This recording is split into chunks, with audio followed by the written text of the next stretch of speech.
Homelessness charities gathered on Edinburgh's Royal Mile today as a report was published regarding the link between family conflict and people finding themselves without a home. What the report tells us is that there's a real need for young people to get the support to manage conflict they experience. So around 60% of young people tell us that they experience conflict at home and it worries them because they don't know how to manage it. And currently the figures are pretty staggering for youth homelessness.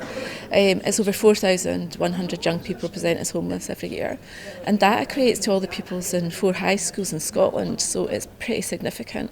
And it's something that we have concerns about and that needs to be tackled. And there's a huge commitment in Scotland, both politically and around all the organisations and agencies that tackle homelessness, to begin to turn that around.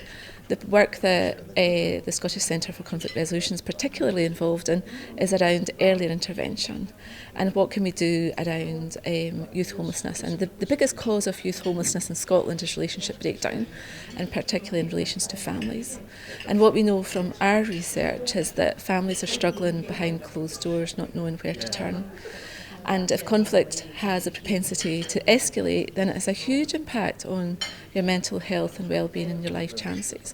So if we can turn that around, we can change the face of homelessness in Scotland, but also more universally, we can make people be able to manage and deal with conflict in a way that's more constructive and positive. Diffusing that conflict in theory sounds productive, but I asked if this philosophy falls down when disputes escalate into violence. Helping young people understand what happens in their brains, so that when you see the red mist or feel the red mist, that's actually normal. That's what happens to everybody. It's not that they're going mad or something.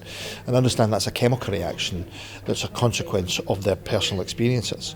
So knowing that often our subconscious mind causes a chemical reaction and then we act on that, and then you say to young folk, no, actually, if you take a moment when you feel that trigger and work out what's happening to you, you're liable to take a different response rather than just lashing out.